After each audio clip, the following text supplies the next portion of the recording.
pessoas! Vamos para mais um Vencedores e Perdedores aqui no canal. Ótima terça-feira para todos vocês. Programação segue normal, né? Segunda-feira tem os 7 coisas, terça-feira tem o Vencedores e Perdedores, quarta-feira é a quarta nobre, com vários quadros se alternando. E nesta quarta a gente volta com ele. O reloginho, que eu vou deixar mais longe para não poder ver quanto tempo falta. Tem No Huddle e tem sorteio de Like Plus na quarta-feira, tá? Então venham conosco. Seguinte, vamos para os perdedores primeiro por conta da grande notícia do dia. Mas antes, eu peço a vocês sempre que deixem o seu like, porque ajuda muito no alcance do vídeo. E também que você, se você está vendo a opção aqui embaixo, clique no hype, tá? Porque se você gosta da pessoa que está fazendo o vídeo, se você clicar no hype, vale para mim, vale para outros criadores aqui no YouTube, ajuda bastante o vídeo a chegar a mais gente. Se você não gosta de mim, aí paciência. O que você está fazendo aqui? Fica a pergunta! Se você não gosta, o que katsu você está fazendo aqui? Mas, enfim, pode ser neutro. Você pode gostar da NFL, mas se você não gosta de mim, não faz muito sentido. Mas se você não gostar de mim também, eu só lamento, porque eu sou muito fofo. Eu sou fofo. E eu tenho uma novidade, falando em fofura. Amanhã, o No Huddle, que é o quadro com o reloginho, vai ser sem anúncios. O vídeo inteiro sem anúncios. E isso é financiado pelas pessoas que financiam essa bagunça, pelos membros, tá? Então, por conta dos membros, por a gente ter um volume legal de membros, o vídeo de amanhã é sem anúncios, tá bom? Porque eu sei que tem gente que não pode ser membro, que fica irritado com os anúncios, que não pode pagar o YouTube Premium. Espero que o YouTube não descubra que eu estou fazendo isso aí, minha gestora do YouTube, mas eu vou fazer. Amanhã é sem anúncios, tá? Hoje é no amor! Vamos começar com os perdedores. A notícia do dia é o Robert Saleh sendo mandado embora e o Robert Saleh pagando a conta. Não existe almoço grátis na NFL. Sempre que existe uma situação delicada, alguém vai pagar a conta. E no caso dos Jets, obviamente, esse alguém não seria o Fernando Alonso, que muitos de vocês colocaram aí nos comentários. Tem um tempo que eu falei isso aí, hein? Gostei de ver as pessoas captando. Lembra, né? Lembra. Mas, com a diferença que o Alonso foi bicampeão, né? Mas os dois são campeões, os dois são... Não tem um hall da... Aliás, a Liberty Media podia criar um hall da fama da Fórmula 1, né? Seria bem legal. Mas, enfim. O Robert Saleh, 2-3 de campanha nessa temporada e 35% de campanha na carreira. 20 vitórias e 36 derrotas. Fica difícil defender porque os Jets eu acho que tem mais material humano para o desempenho que eles estão tendo. E o grande problema, por que eu falo que não existe almoço grátis? Lembrando que foi a primeira vez que o Woody Johnson, dono dos Jets, mandou alguém embora, treinador, no meio da temporada. Isso não aconteceu em gestões anteriores. O Robert Saleh, ele foi o fiador do Aaron Rodgers, óbvio, do Nathaniel Hackett. E ano passado foi o fiador do Zach Wilson. Se os Jets tivessem um quarterback reserva mais competente e tivessem abandonado a missão Zach Wilson mais cedo, quando todo mundo, absolutamente todo mundo estava falando para isso acontecer, talvez não já estaria desgastado o Robert Saleh. Porque é importante a gente frisar que além do 2-3 dessa temporada, o Robert Saleh já está desgastado há algum tempo. Ele defendeu a experiência Zach Wilson, ele bancou essa experiência, ele foi fiador dessa experiência, que acabou dando um atrito com o torcedor dos Jets e com a ownership, com o dono do time. Na sequência, ele bancou a ideia do Nathaniel Hackett. Ninguém é coordenador na NFL, salvo raríssimas exceções, sem o técnico anuir com isso. E aí, ele acabou sendo vítima do tamanho do Aaron Rodgers dentro do New York Jets. Porque hoje, quem manda no time é o Aaron Rodgers, indiretamente. Não estou falando que ele chega na sala do Woody Johnson e fala, manda o Saleh embora. Mas existe uma questão de soft power do Aaron Rodgers em relação a tudo que permeia o New York Jets nessa temporada e na próxima se o Rodgers voltar. Agora, frise-se que o Robert Saleh nessa situação, ele sim tem culpa por todas essas fianças que ele arcou, ele sim tem culpa porque eu acho que a defesa dos Jets poderia jogar até melhor do que está jogando, e ele sim tem culpa porque ele não parece um capitão do navio. Agora, que se frise que nem de perto só ele teria que pagar esse almoço. Ele está pagando esse almoço, mas existem outras questões envolvidas. O Aaron Rodgers não está jogando bem quando pressionado, por exemplo, a linha ofensiva tem problemas, não é só na conta do Saleh. Sobre o Robert Saleh eu falo mais sobre num vídeo para os membros nesta terça-feira, então assina o Like Plus, vem com a gente. O segundo perdedor é o ex-chefe do Robert Saleh, que talvez seja o asilo que ele terá o Kyle Shanahan. Eu já mencionei na segunda-feira, mas é preciso mencionar de novo. Kyle Shanahan tem chamadas ruins em segundo tempo nessa temporada, muito mais conservadoras do que poderia. Parece que São Francisco chega nos 20 pontos e... dane-se. Chegamos aos 20 pontos, vamos ganhar o jogo. E não é assim que funciona. 1-6 na Red Zone. E as chamadas dos 49ers nesse último jogo contra os Cardinals da Red Zone me passaram a impressão que o Shanahan esperava que ele tivesse o Christian McCaffrey. Foi um pouco, talvez, arrogância até. Foi menos jogo aéreo, menos o Ayuk, que estava muito quente, e um pouquinho demais, eu acho, o jogo terrestre em alguns momentos. E não estou sendo oportunista de dinheiro de obra pronta porque o Mason sofreu o fumble. Não é só aquela jogada, é o conjunto da obra. 1-6 na Red Zone. São Francisco poderia ter pisado mais no acelerador. E também não acho que São Francisco perdeu só por conta disso ou por conta das lesões. Arizona foi, no sentido positivo da palavra, oportunista. O Kyler Murray correndo com a bola, o Kyler Murray converteu uma bela quarta descida na reta final e os Cardinals fizeram um trabalho melhor defensivo que vinham fazendo até então. Então deixaram o Brock Purdy várias vezes desconfortáveis, mas o principal perdedor aqui nessa conta é o Kyle Shanahan. Nosso terceiro perdedor é o Seattle Seahawks, como um todo. Eu vou pedir para o André colocar a foto do Geno Smith aqui, mas como um todo, porque ele é o símbolo do time, como um todo o Seattle Seahawks contra o New York Giants. Na última quinta-feira, no vídeo de palpites, eu quase fui com o Seattle, com o New York Giants nesse jogo. E aí teve um torcedor de Seattle, que agora eu confesso que esqueci o nome, que falou, pô, mas olha como o Seattle é desmerecido, tal, não sei das quantas, como que pode ir com os Giants, mas eu tava com um feeling que poderia dar besteira. Eu não tive coragem suficiente para apostar nos Giants, porque o jogo era em Seattle e tudo mais, né? Em Seattle, vindo de uma derrota, eu imaginava que as coisas iam andar. Mas, o que a gente tem aqui? A gente tem um front que pressionou muito o Geno Smith, uma linha ofensiva que teve problemas contra os Lions e agora voltou a ter problemas contra um front muito talentoso dos Giants.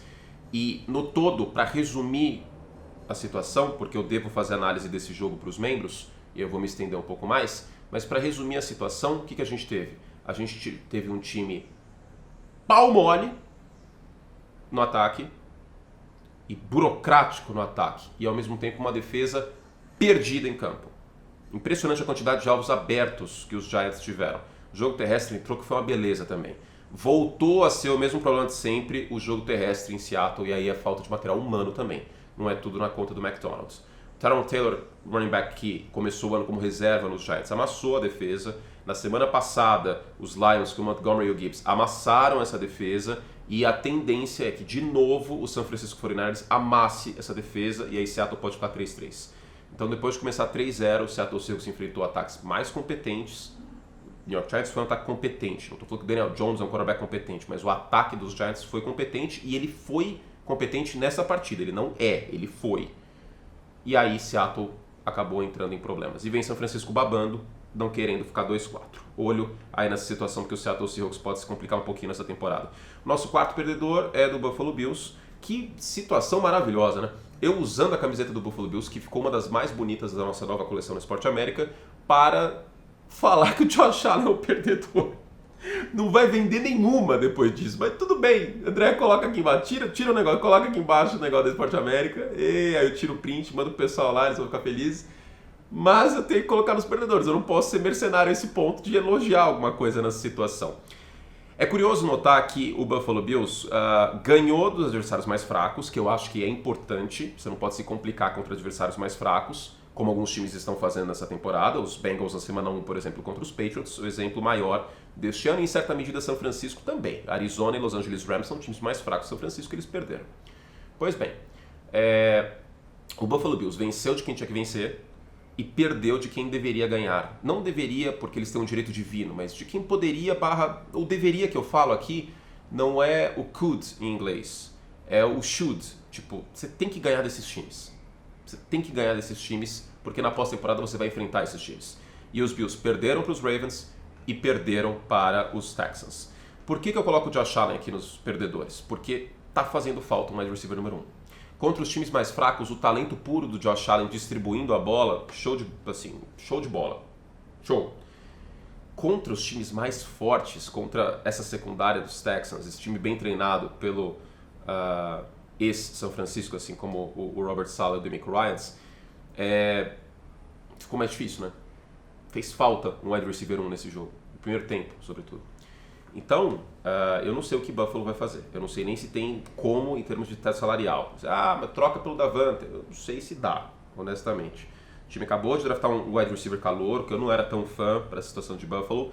E o principal recebedor do time é o Khalil Shakir. O Khalil Shakir seria o segundo wide receiver em 80% dos times da NFL, provavelmente. Então, só no talento do Josh Allen vai ficar complicado, especialmente aí contra times mais fortes. Então, por isso ele é perdedor. Tá? O quinto perdedor é o Justin Fields. Eu mencionei a questão do pragmático, burocrático ataque de Seattle nessa última partida. Foi um saco ver esse jogo, ser muito sincero. Eu assisti esse jogo hoje de manhã, até por isso ele não entrou no vídeo de ontem e não entrou no Semana NFL, porque eu não tinha assistido ainda. E foi um saco, eu tive que pegar mais café. Eu parei o jogo no meio do primeiro tempo, e não por conta dos Giants, por conta dos Seahawks. E aí no segundo tempo a pressão veio a rodo, né? Agora, falando em burocracia, eu quase fui pegar café no domingo com esse ataque dos Steelers. E aí eu mandei uma mensagem pro Davis hoje mais cedo. A impressão que me passa assistindo o tape desse jogo, e eu revi os passes especificamente de Justin Fields para mais de 10 jardas, é que, e o primeiro touchdown foi assim, se o recebedor não estiver aberto por 1 quilômetro, o Justin Fields não vai conseguir conectar.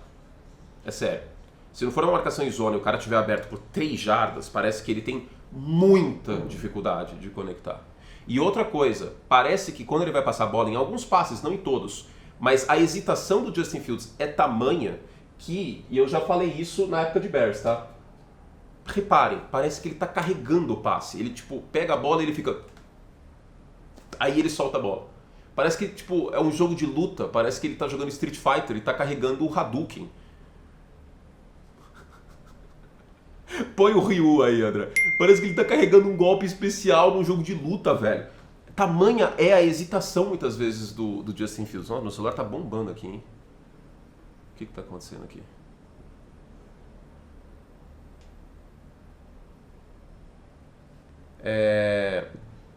Tá tudo bem. Seguindo. Sobre o Justin Fields é isso, gente. Ele demonstrou com muita clareza as limitações dele como passador nesse jogo. E a minha questão é que, sim, houve uma leve evolução. Eu até mostrei no NFL Playbook. Mas, se o alvo está aberto, para antecipar o passe, para processar o pós-snap rapidamente, se tiver um disfarce e tudo mais, é mais difícil. E eu não estou falando para colocar o Russell Wilson no lugar. Não é isso. Que talvez o teto dele esteja chegando. Porque ele não foi draftado ontem. Ele não foi draftado no ano passado. Já deu tempo suficiente de volume de jogo, de training camp e tudo mais, para o Justin Fields ou evoluir ou não evoluir. E eu acho que ele está chegando no limite dele, no limite da competência dele. Nosso sexto perdedor é o ataque do New Orleans Saints. Basicamente, o tema, a frase que eu vou usar é: sem meu Camara eu não consigo. A defesa do Steve Spagnuolo selou o jogo terrestre. O Derek Carr teve um passe em profundidade para o Shaheed, né, que também a gente fez análise tática no NFL Playbook, rodou aí no intervalo do Monday Night. Aliás, novidades sobre isso em breve, no final do vídeo eu conto, fique até comigo até o final. E fora isso, foi um festival de passes em profundidade errado, porque a secundária dos Chiefs é muito bem treinada, vale lembrar, estava sempre bem posicionada, e também muita pressão no Derek Carr e sem jogo terrestre. E não é porque o Taysom Hill não jogou, tá? Obviamente não é por conta disso, é porque simplesmente percebeu-se rápido. Se eu percebi na semana 3, semana 2, eu acho que os coordenadores defensivos da NFL, que são muito mais inteligentes e muito mais bem pagos do que eu, vão acabar percebendo mais rápido ainda. Estava muito escancarado que o desempenho dos Saints nas 2 primeiras semanas era muito fruto desse jogo terrestre. Não era o Derek Carr. Não era o Derek Carr. E se depender do Derek Carr, esse time não vai para frente. Ele não tem condições atléticas e de talento para fazer isso. Se o jogo terrestre entrar, especialmente desde o início da partida, vai dar bom.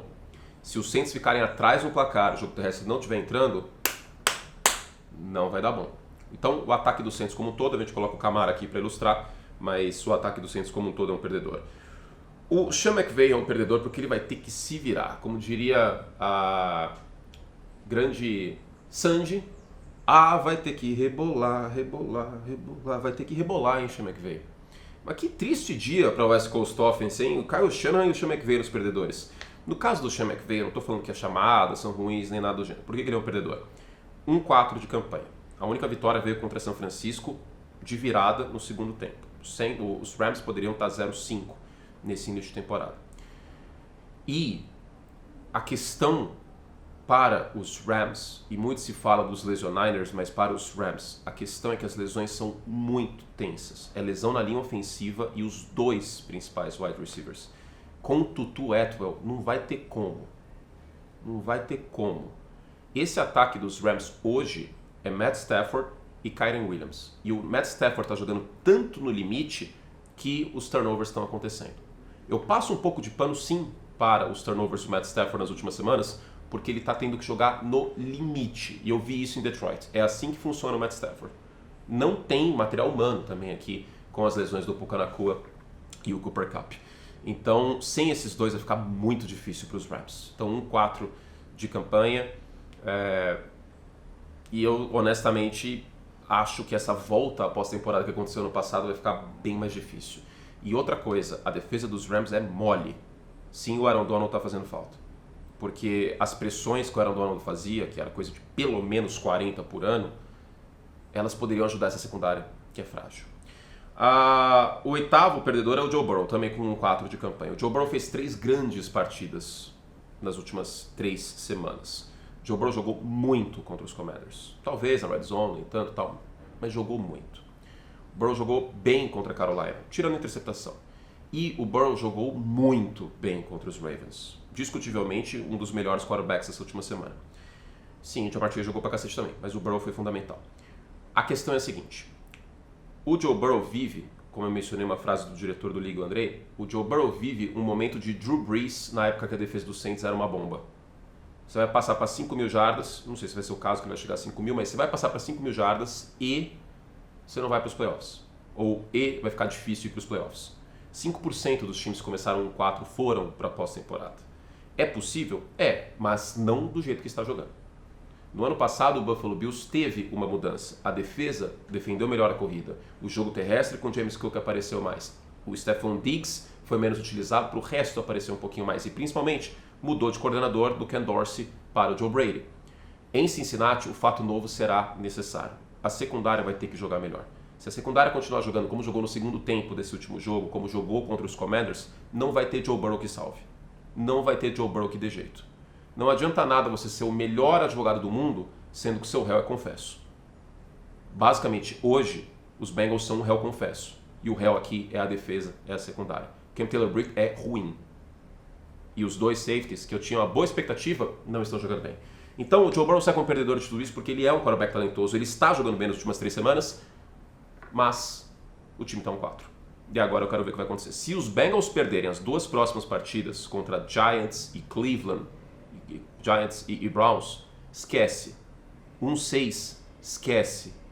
2-5, quase esquece. Mas 1-6, esquece. Acabou a temporada. Não tem como mais voltar. Nosso nono perdedor é o Amari Cooper. O Amari Cooper teve bastante alvo nesse último jogo, mas fato é que com o Deshaun Watson ele vai ficar no limbo. Ele vai ficar no esquecimento do coletivo das pessoas. Ele é um wide receiver acima da média. E eu acho que seria interessante até partir dele um pedido de troca. Porque é óbvio e escancarado que o Deshaun Watson, por conta do seu contrato, vai continuar como o quarterback dos Browns. E com o Deshaun Watson não tem jeito. Eu já falei bastante ontem sobre isso, na segunda-feira, então eu não vou me estender.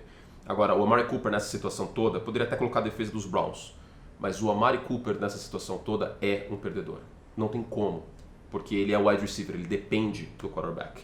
O nosso 10º perdedor também, de novo aqui, é o Antonio Pierce, que flertou com a ideia de mudar a posição de quarterback, sendo que todo mundo já sabia, por A mais B, que Aidan O'Connell ou Gardner Minshew, tanto faz. Eu prefiro a ideia do Gardner Minshew porque o melhor Gardner Minshew é melhor do que o melhor Aidan O'Connell. Mudou o quarterback no meio do jogo.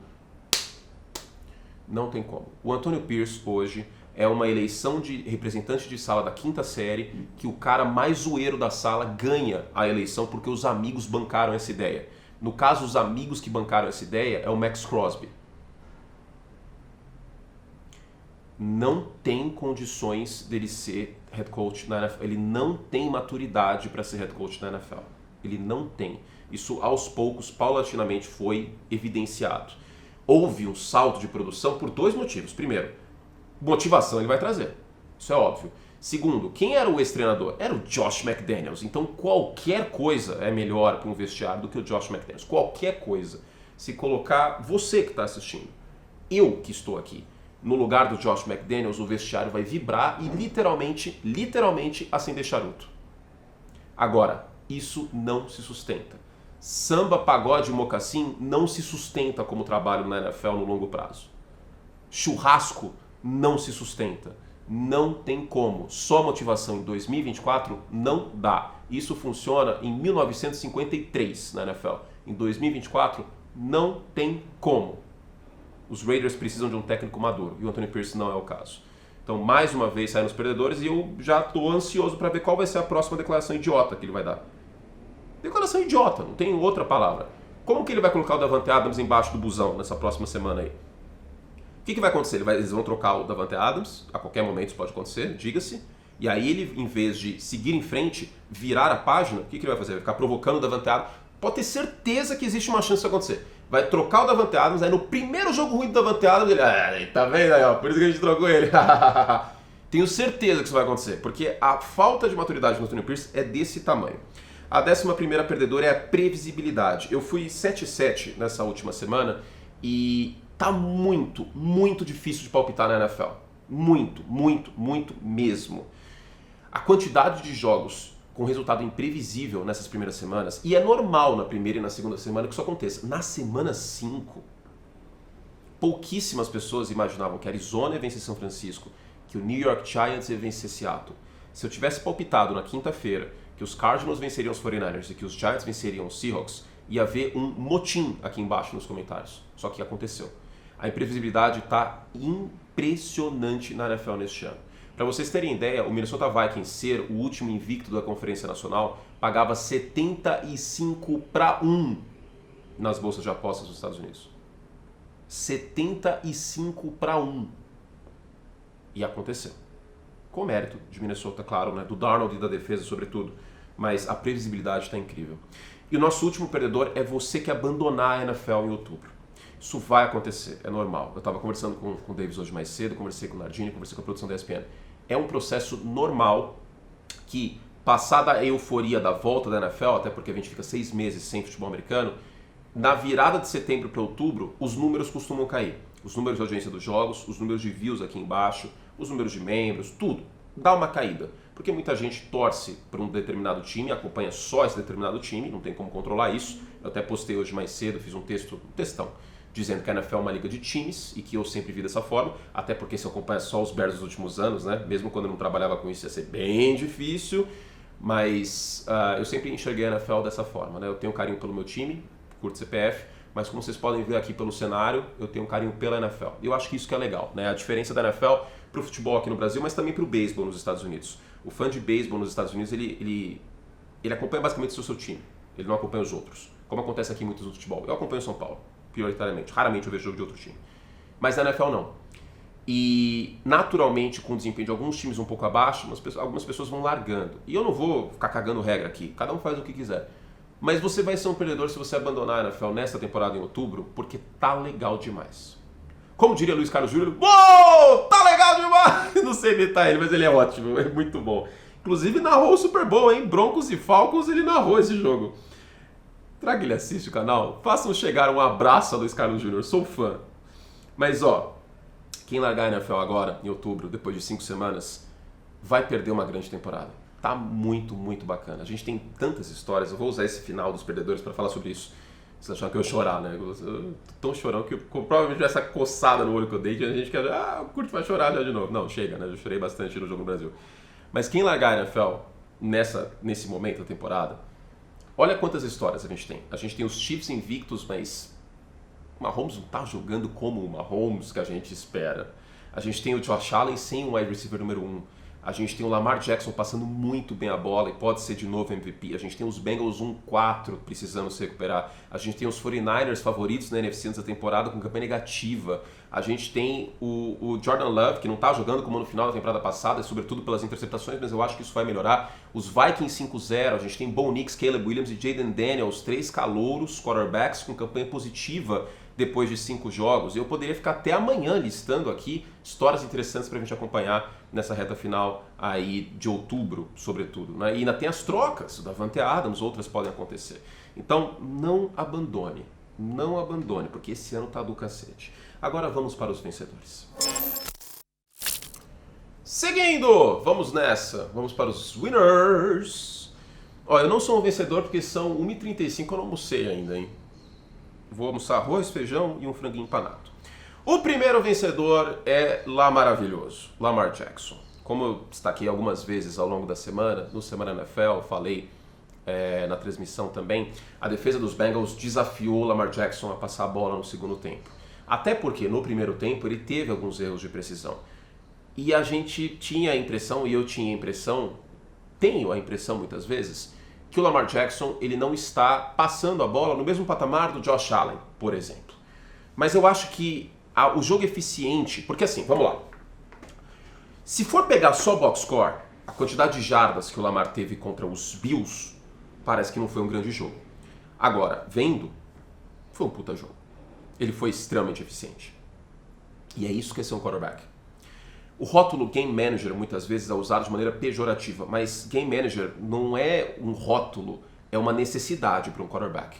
Quando o quarterback não é Game Manager, ou seja, quando ele não gerencia o jogo, não tem como. É função do quarterback gerenciar o jogo, ser o capitão do navio. Se ele não é, se ele vira problema em vez de ser o líder e solução, o time vai ter mais dificuldade de ganhar. E o Lamar Jackson foi isso nesse jogo contra os Bills.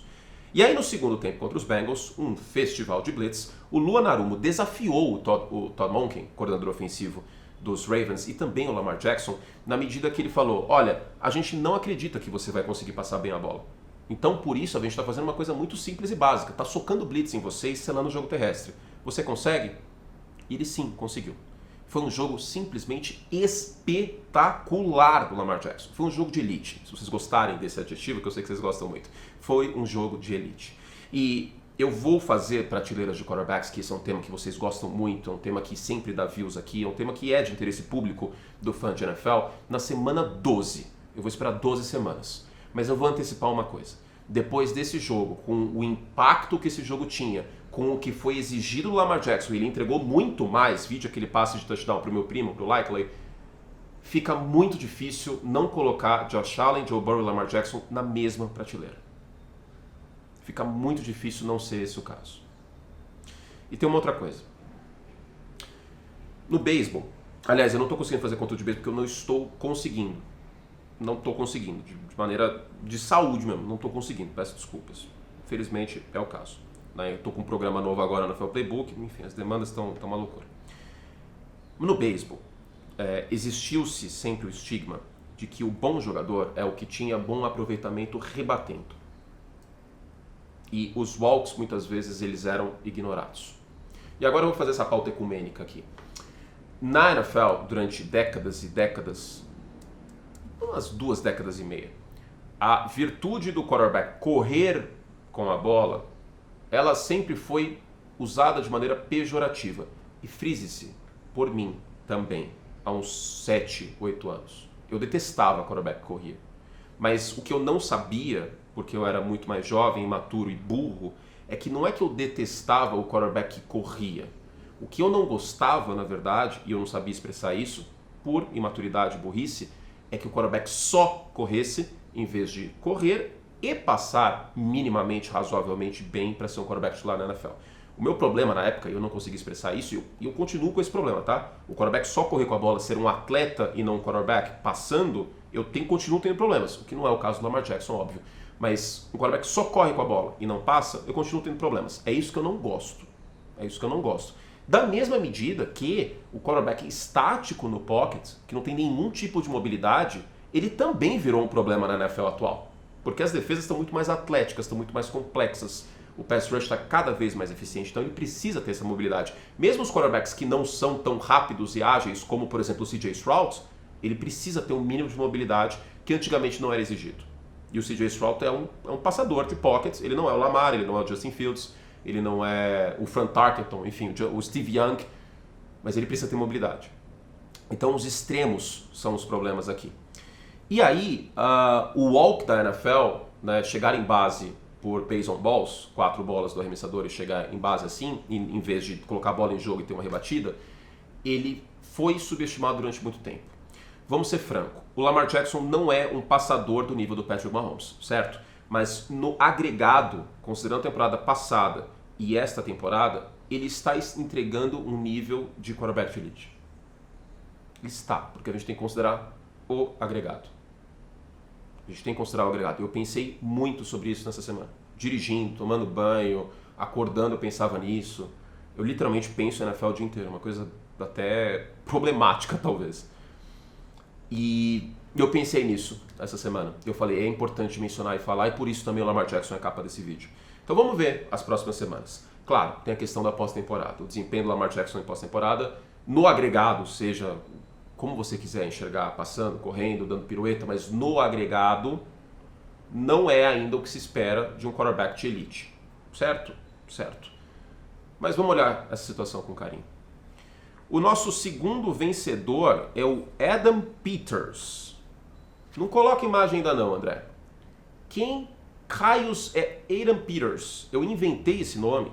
Seria o Alejo da NFL, o Castolo Minando Ivarov, é um nome inventado porque a gente não tem os direitos aqui de usar o nome da pessoa? Não. O Adam Peters é o General Manager do Washington Commanders. E em vez de chover no molhado, de novo elogiar o Jayden Daniels, ou em específico o jogo terrestre do Washington Commanders, ou uma defesa do Dan Quinn que está jogando melhor com vários titulares novos, eu resolvi elogiar o Adam Peters, que é o General Manager do time, e o Washington Commanders poderia ser elogiado também por não ter mais o Danny Snyder como dono, um dos piores donos de franquia do século XXI, mas por quilômetros o que esse homem atrapalhou a franquia, e meu Deus do céu, o Washington Commanders foi muito atrapalhado por ele. Mas o Adam Peters já se mostra uma contratação boa, porque havia dúvidas em relação ao Jayden Daniels, muitos tinham dúvidas. Talvez eu estivesse até um pouco mais otimista que a maior parte das pessoas. Eu tinha problemas com ele, sim, como tem com qualquer quarterback que chega do college, nenhum é perfeito. Mas, cara, eles apostaram no Jayden Daniels. Eles apostaram. E eles apostaram no Dan Quinn, que o último trabalho de head coach não foi nada bom no final dele, né, com os Falcons. E eles apostaram em vários titulares novos neste ano, na defesa, miolo da defesa e tudo mais. E tá dando certo. Então, os Commanders têm 4-1, lideram a divisão e é muito por conta do trabalho dele. O nosso terceiro vencedor, eu não falo do Thursday Night Football no Vencedores e Perdedores, mas por conta do meu aniversário, que foi no sábado, eu tirei folga na sexta e no sábado para poder descansar um pouquinho, poder ficar com a minha família, e aí não teve vídeo na sexta e no sábado do Thursday Night Football. E para o meu azar, foi um dos melhores Thursday Night Football que a gente já teve, só que eu falei, não, eu vou ficar com a minha família, isso é mais importante. Naquele momento é mais importante, né? Então, isso é muito importante também, né? Eu sempre acabei sendo muito workaholic e eu não quero mais ser assim. É muito importante também a vida pessoal e tudo mais. E aí eu falei, putz, eu preciso compensar isso de alguma forma, porque o Kirk Cousins teve 509 jardas, foi talvez o melhor jogo de um quarterback dessa semana. Aguardem, a gente vai voltar nesse assunto em breve num vídeo. O troféu Tom Brady, que é o Peyton Manning, na verdade eu sempre erro, porque o Brady é o maior da história, eu me confundo. Desculpa, Peyton. Desculpa. Kirk Cousins, a gente precisa ir além, eu falei no League da sexta passada, a gente precisa ir além dos números para analisar o Kirk Cousins nesse jogo. Quem era o Kirk Cousins nas primeiras semanas? O quarterback que não estava confortável. O único jogo bom do Kirk Cousins não foi um jogo bom do Kirk Cousins, foi um final bom do Kirk Cousins contra o Philadelphia Eagles. Realmente notável e tudo mais. E o Kirk Cousins está muito mais confortável. É muito nítido em termos de antecipação, em termos de verticalidade, em termos de postura no pocket, está muito mais confortável. Então, eu preciso colocar o Kirk Cousins aqui nos vencedores, mesmo que a gente não costume colocar o Thursday Night Football aqui, tá? Nosso próximo vencedor é o Xavier McKinney, que teve mais uma interceptação. Eu achava que essa contratação dos Packers ia ser boa, o safety aí que começou a carreira nos Giants, mas não tão boa assim a esse ponto, vem sendo muito importante para os Packers nas últimas semanas e quebrou o recorde de mais interceptações por um defensive back começando a carreira com um novo time. Todo jogo ele tem um turnover forçado, uma coisa de louco. Então a gente precisa colocar o McKinney aqui. O Patrick Surtain não está nessa lista individualmente, porque eu já elogiei ele bastante ontem, né? E tem o Aiden Hutchinson, que também não está na lista hoje, pensando em defensores que vão brigar provavelmente aí pelo prêmio de defensor do ano, porque o Hutchinson não jogou essa semana, né? Lembrando, joga contra os Cowboys, estavam de folga os Lions. Nosso próximo vencedor, só para fazer uma menção positiva, porque eu também vi melhor precisão dele, é o Trevor Lawrence. Teve uma interceptação, ok, vamos passar pano para isso, né? Vou deixar de lado, colocar embaixo do tapete, mas houve volume e produção no jogo aéreo para a equipe do Jacksonville Jaguars e assim precisava ser.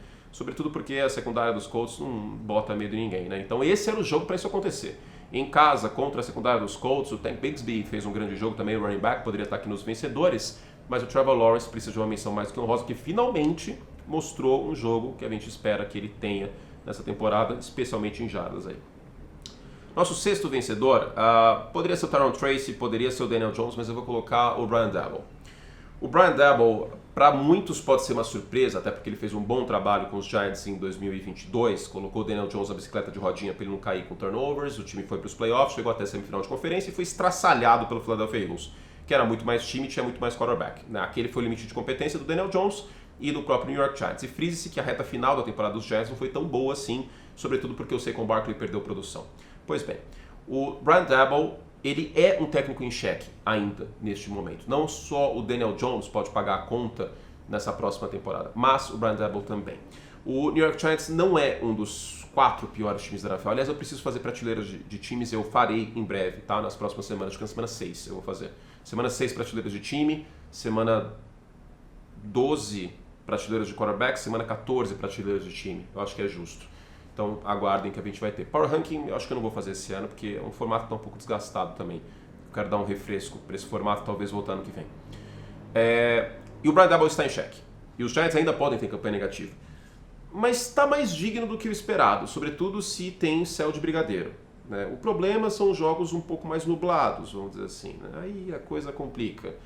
Agora, se o Daniel Jones tiver um jogo terrestre lhe amparando, a defesa jogando pra cacete, a defesa do outro lado soca fofo, que foi o caso da defesa dos Seahawks, alvos abertos, ele vai fazer o trabalho dele bem.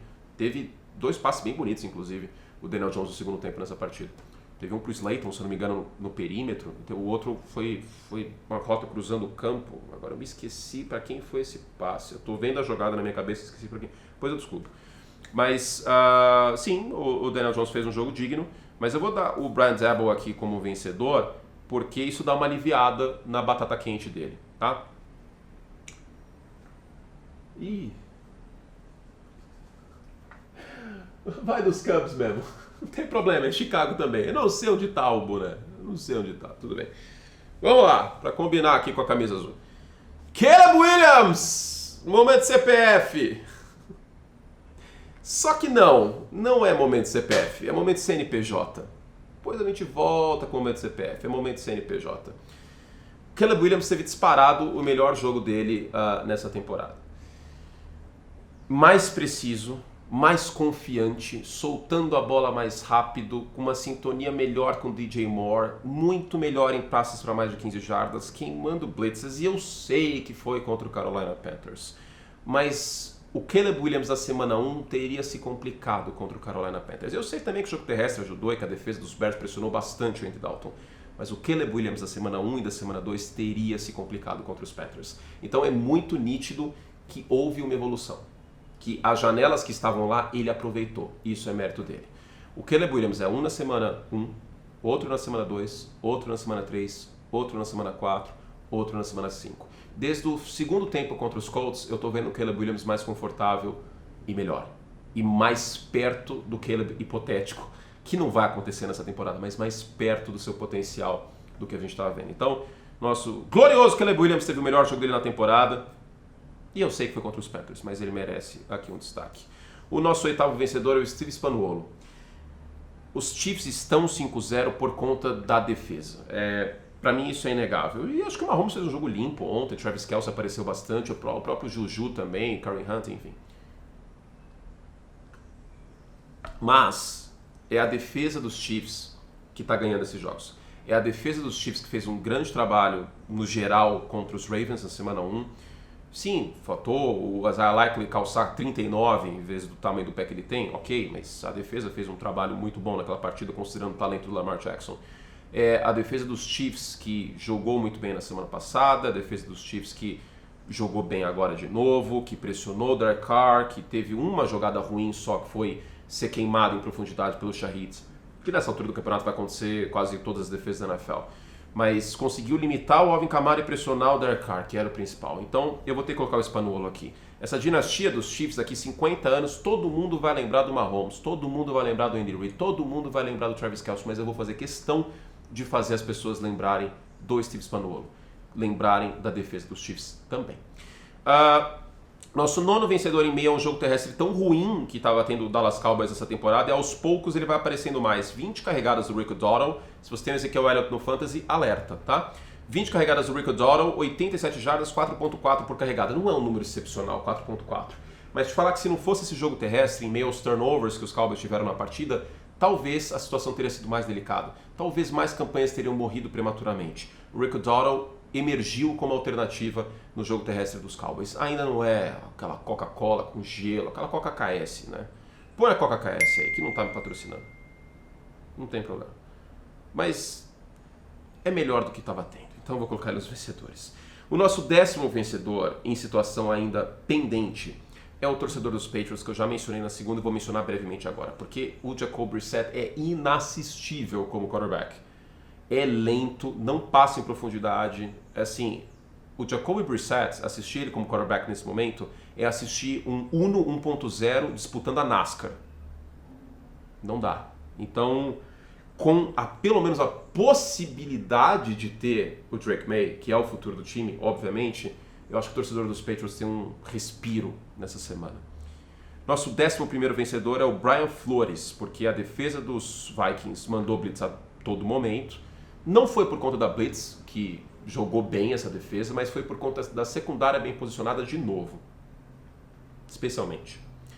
E secundária é o Van Ginkel também, né? Muito bem posicionado na primeira interceptação e o Gilmore na derradeira. Então, o Brian Flores, ele precisa ser elogiado semana sim, semana também. O Sam Darnold não teve um grande jogo. Quem segurou o rojão nessa partida e quem manteve o Minnesota Vikings invicto foi o Van Ginkel, foi o Gilmore, foi o front, foi a secundária, foi o Brian Flores, coordenador defensivo dos Vikings. E ele precisa ser elogiado sim. E outra coisa que eu preciso falar é que o Vance Joseph de novo pode ser elogiado. Vou colocar a defesa dos Broncos. Pode colocar o Pat Surtain aí porque ele merece. Pat Surtain merece todos os elogios do mundo, mas eu queria falar sobre o front. Eu destaquei na semana passada que o front de Denver estava pressionando bastante o quarterback e independente do quarterback nesse jogo, 47% de pressão em cima do Aidan O'Connell, que entrou no meio do jogo, e antes estava com 40% de pressão o Gardner Minshew. É impressionante que esses jogadores que não são Aiden Hutchinson, que não são Nick Bosa, que não são Myles Garrett, que não são